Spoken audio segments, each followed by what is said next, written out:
Assalamualaikum warahmatullahi wabarakatuh. Kami dari kelompok 2 akan mempresentasikan hasil kerja kami mengenai pengendalian dan penanganan risiko.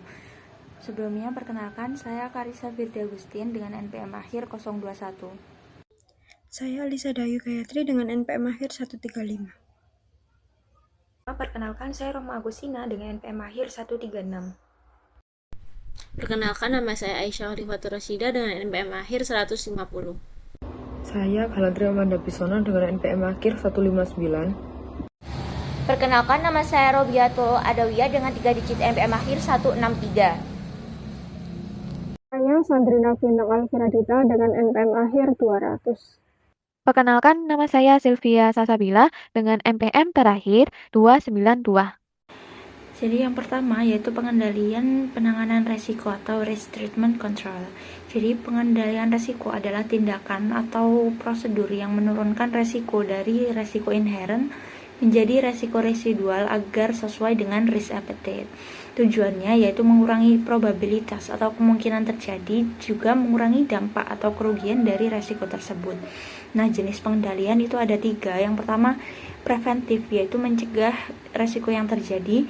Yang kedua, detektif, yaitu mendeteksi resiko saat terjadi. Yang ketiga, korektif, yaitu memperbaiki dan mengurangi dampak setelah terjadi. Nah, prinsip pengendalian itu harus sesuai dengan tujuan, yaitu mengatasi akar resiko, juga harus mempertimbangkan biaya dan manfaat, kemudian menggunakan kombinasi pengendalian, jadi tidak hanya satu jenis pengendalian.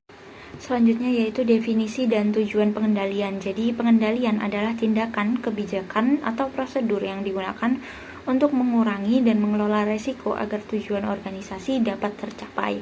Nah, tujuan pengendalian yang pertama yaitu memberikan keyakinan bahwa tujuan organisasi itu tercapai, menurunkan resiko sesuai dengan risk appetite, mengurangi probabilitas atau dampak resiko, meningkatkan efisiensi dan efektivitas operasi, memastikan kepatuhan terhadap hukum dan kebijakan, meningkatkan kepercayaan kepada stakeholder.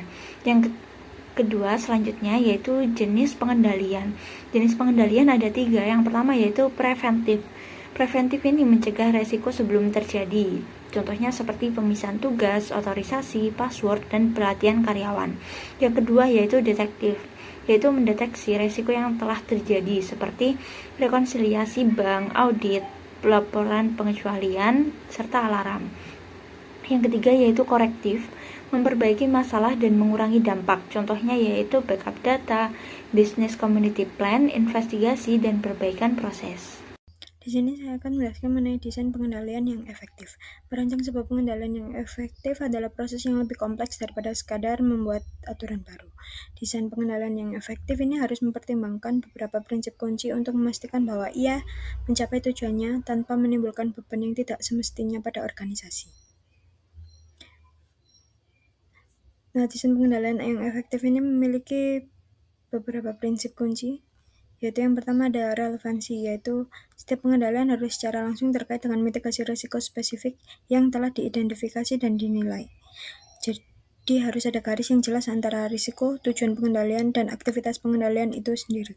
Yang kedua ada analisis biaya manfaat, yaitu biaya implementasi dan pemeliharaan pengendalian tidak boleh melebihi manfaat yang diharapkan dari pengurangan risiko. Yang ketiga ada otomatisasi versus manual. Ya, pengendalian dapat bersifat otomatis atau dilakukan oleh sistem, atau manual, yaitu yang dilakukan oleh manusia. Untuk pengendalian yang otomatis seperti pemeriksaan batas kredit yang dilakukan oleh sistem penjualan. Dan untuk pengendalian manual seperti tinjauan oleh supervisor.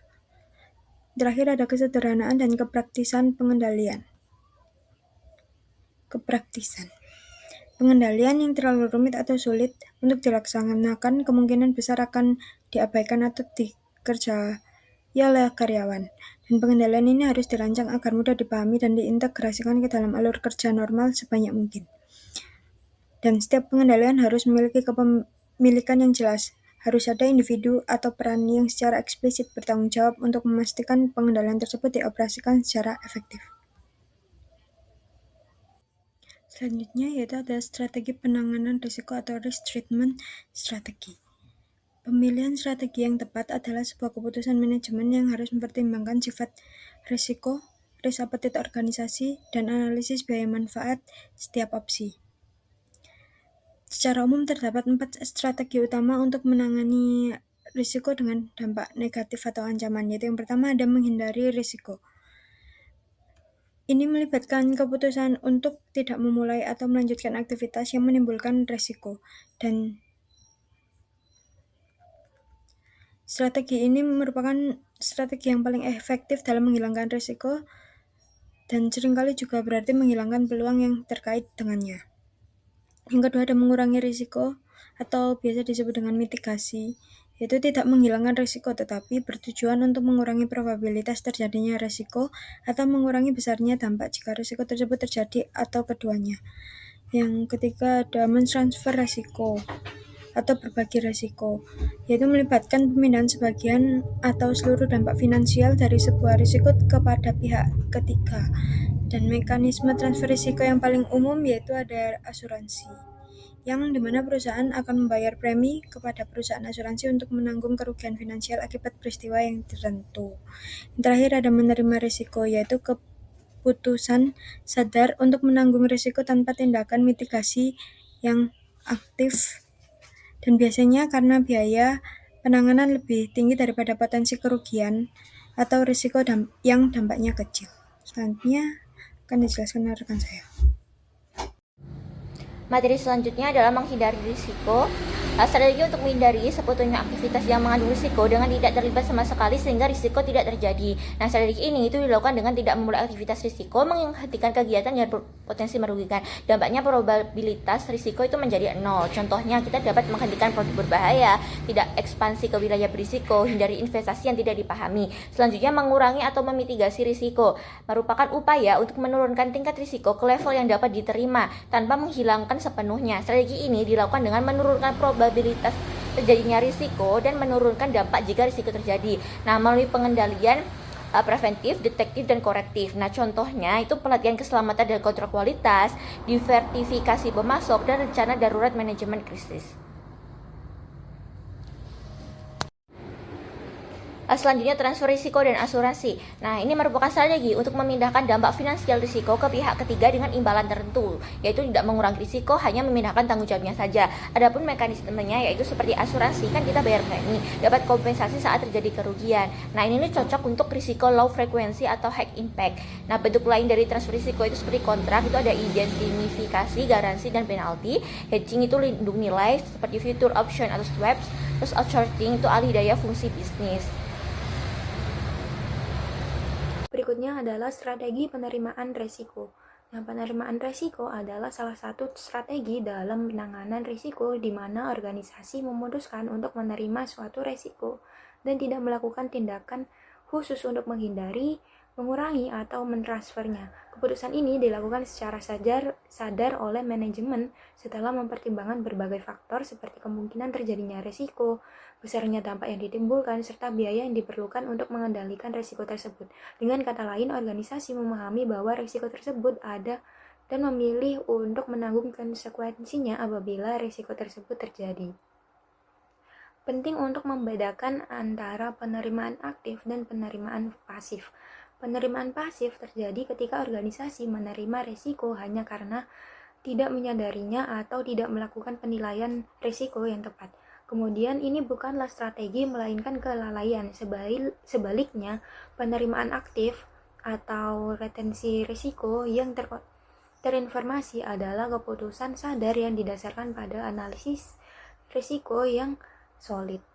Berikutnya adalah penerimaan pasif, di mana kondisi sebuah organisasi menanggung sebuah risiko tanpa adanya keputusan sadar untuk melakukannya.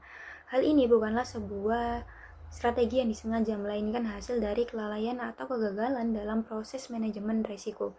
Nah, di sini ada beberapa faktor penyebab umum dari penerimaan pasif, antara lain proses identifikasi risiko yang tidak memadai, kemudian budaya organisasi yang cenderung mengabaikan risiko atau menolak informasi negatif, kemudian keyakinan bahwa suatu risiko tidak akan terjadi pada risiko tersebut, serta keterbatasan sumber daya. dalam menjalankan fungsi manajemen risiko. Oleh karena itu, dalam praktik manajemen risiko yang baik, organisasi berusaha untuk menghindari penerimaan pasif dan menggantinya dengan penerimaan aktif, yaitu keputusan sadar yang didasarkan pada analisis risiko yang jelas dan terencana. Nah, tujuan utama dari implementasi kerangka kerja IRM yang formal adalah untuk mengubah semua penerimaan pasif menjadi keputusan aktif yang terinformasi. Yang selanjutnya ini ada penerimaan aktif atau active acceptance, yaitu sebuah strategi penanganan risiko yang sengaja dan terinformasi. Dasar dari penerimaan aktif ini adalah analisis yang solid yang menyimpulkan bahwa menerima risiko itu adalah opsi yang paling masuk akal. Justifikasi untuk penerimaan aktif itu biasanya salah satu dari beberapa kategori. Yang pertama ada analisis biaya manfaat, yaitu biaya untuk memitigasi atau mentransfer risiko secara signifikan lebih tinggi daripada potensi kerugian yang diharapkan dari risiko tersebut. Lalu yang kedua tidak dapat dihindari atau ditransfer. Risiko tersebut itu secara inheren tidak dapat dihindari atau tidak ada pasar yang efisien untuk mentransfernya. Lalu yang ketiga, keputusan strategis. Risiko tersebut itu terkait erat dengan sebuah peluang yang ingin dikejar oleh organisasi, dan organisasi percaya bahwa mereka itu memiliki keunggulan kompetitif atau kapabilitas untuk mengelola risiko tersebut lebih baik daripada pesaingnya. Lalu yang keempat, risiko residual. Jadi setelah semua upaya mitigasi dan transfer yang wajar telah dilakukan, masih ada sisa tingkat risiko, yaitu risiko residual. Penerimaan aktif itu harus disertai dengan beberapa tindakan pendukung, yaitu yang pertama, keputusan untuk menerima risiko harus didokumentasikan dengan jelas beserta justifikasinya. Lalu yang kedua, untuk risiko-risiko yang diterima dengan potensi dampak yang signifikan, bahkan jika probabilitasnya rendah, organisasi itu harus mengembangkan rencana kontingensi. Lalu yang ketiga, organisasi itu mungkin perlu untuk mengatur pendanaan kontingensi. Ini tuh seperti menyisihkan cadangan kas atau mengamankan jalur kredit untuk menutupi biaya yang mungkin timbul.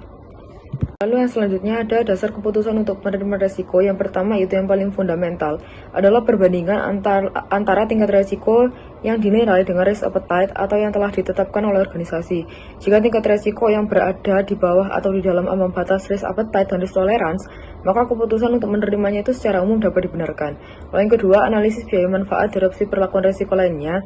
Jadi manajemen itu harus dapat menunjukkan bahwa mereka itu telah mengevaluasi opsi untuk memitigasi atau mentransfer risiko, dan manajemen itu telah menyimpulkan bahwa biaya dari opsi-opsi tersebut itu tidak sepadan dengan manfaat pengurangan risikonya. Lalu yang ketiga, kapabilitas organisasi untuk mengelola konsekuensi jika risiko tersebut terjadi. Jadi penilaian yang jujur terhadap ketahanan organisasi ini adalah prasyarat untuk penerimaan risiko yang bertanggung jawab. Lalu yang terakhir, mempertimbangkan sifat risiko itu sendiri. Jadi dasar keputusannya adalah imbal hasil potensial dari pengambilan risiko yang secara strategis itu lebih besar daripada potensi kerugiannya. Materi selanjutnya yaitu terkait arsitektur dan strategi risiko dalam organisasi, di mana arsitektur dan strategi risiko ini adalah komponen tingkat tinggi dalam IRM yang menyediakan struktur, arahan, serta akuntabilitas untuk seluruh upaya manajemen risiko di organisasi.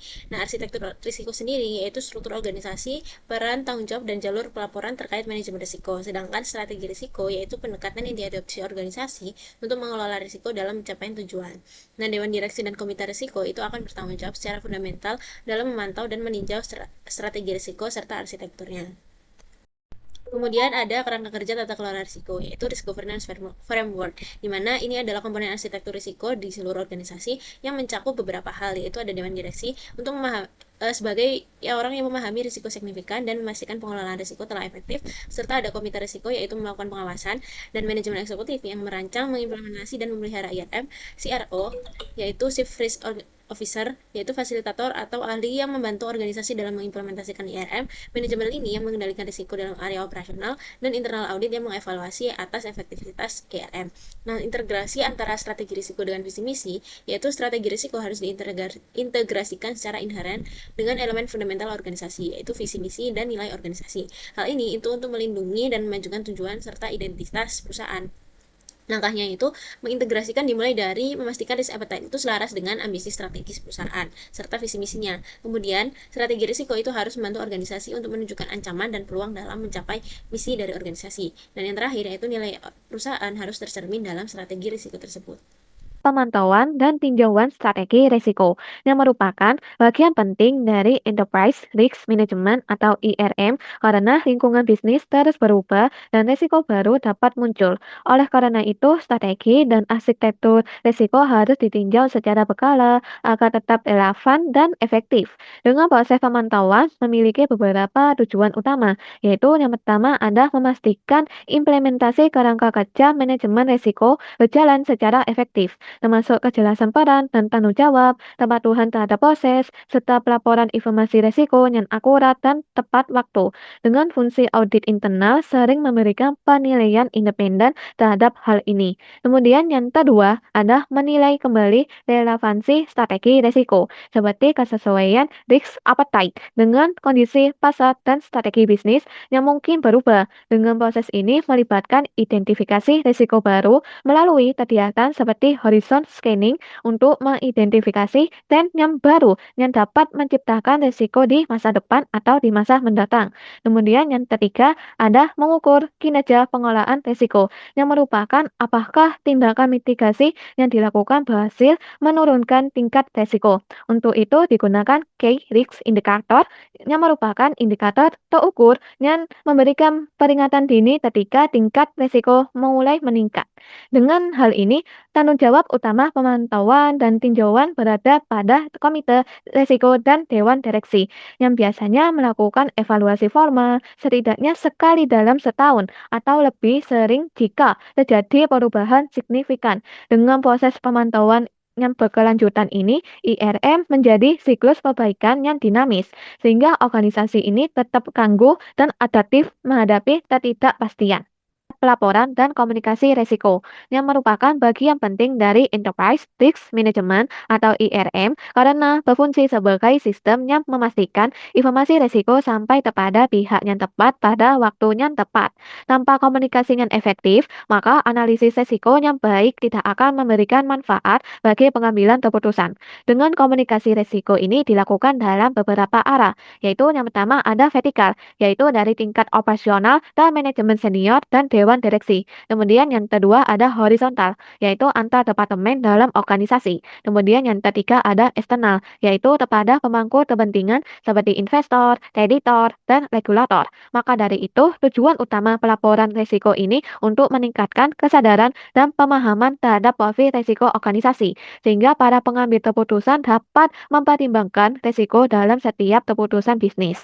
Sehingga dengan laporan risiko ini harus diringkas, jelas, relevan, dan berfokus pada informasi yang dapat ditindaklanjuti. Selanjutnya, terdapat secara internal, komunikasi risiko membantu membangun budaya sadar risiko, memastikan setiap manajer memahami risiko di area kerjanya. Sementara itu, pelaporan kepada manajemen senior dan dewan biasanya menyoroti risiko utama, kemudian risiko yang baru muncul, serta efektivitas program IRM. Sedangkan di sisi eksternal ini, pelaporan risiko penting untuk transparansi dan membangun kepercayaan dengan investor dan regulator, misalnya melalui bagian faktor risiko dalam laporan tahunan. Sehingga dengan kualitas pelaporan ini juga sering dianggap sebagai indikator kematangan tata kelola perusahaan atau GTK dan manajemen risiko. Sehingga pada akhirnya komunikasi risiko harus bersifat dua arah, yaitu mendorong diskusi dan umpan balik agar organisasi dapat memanfaatkan pengetahuan kolektifnya dalam menghadapi ketidakpastian. Selanjutnya akan dijelaskan oleh rekan saya di materi selanjutnya. Yaitu tujuan pelaporan risiko. Pelaporan risiko bertujuan untuk mendukung pengambilan keputusan dengan memberikan informasi tentang risiko utama, tren, dan efektivitas pengendalian. Yang selanjutnya, memfasilitasi pengawasan oleh dewan dan komite agar risiko dikelola dengan baik. Selanjutnya yaitu meningkatkan akuntabilitas dengan mendokumentasikan risiko, pemilik risiko, dan rencana tindakan. Yang selanjutnya, meningkatkan kesadaran risiko di seluruh organisasi. Yang terakhir yaitu memenuhi transparansi eksternal sehingga meningkatkan kepercayaan investor dan menurunkan biaya modal. Selanjutnya yaitu komunikasi risiko kepada pihak internal. Komunikasi risiko adalah penyebaran informasi risiko dalam organisasi agar semua pihak memahami perannya. Terdapat 3 arah. Yang pertama yaitu top down, dari manajemen ke karyawan, seperti kebijakan, risk appetite, dan risiko strategis. Yang kemudian ada bottom up, dari karyawan ke manajemen seperti pelaporan risiko, insiden, dan kelemahan. Yang terakhir yaitu horizontal, di mana antar departemen untuk koordinasi resiko, di mana kunci keberhasilan itu semua yaitu komunikasi rutin dan menjadi bagian dari aktivitas bisnis sehari-hari. Yang kemudian ada pelaporan resiko kepada pihak eksternal. Pelaporan eksternal bertujuan untuk transparansi kepada pihak luar seperti investor, regulator, dan lainnya, terkait resiko dan pengelolaannya. Media pelaporannya yaitu yang pertama laporan tahunan, yang kedua laporan keberlanjutan, yang ketiga presentasi investor, dan bisa pada situs web perusahaan. Ciri laporan yang baik yaitu yang spesifik, tidak umum, seimbang antara resiko dan peluang, kemudian berorientasi ke depan, dan kemudian transparansi dan jelas. Manfaatnya yaitu meningkatkan kepercayaan investor. Nah, jika laporan tersebut buruk, menimbulkan kecurigaan dan persepsi resiko yang tinggi. Sekian dari kelompok kami, kurang lebihnya mohon maaf. Wassalamualaikum warahmatullahi wabarakatuh.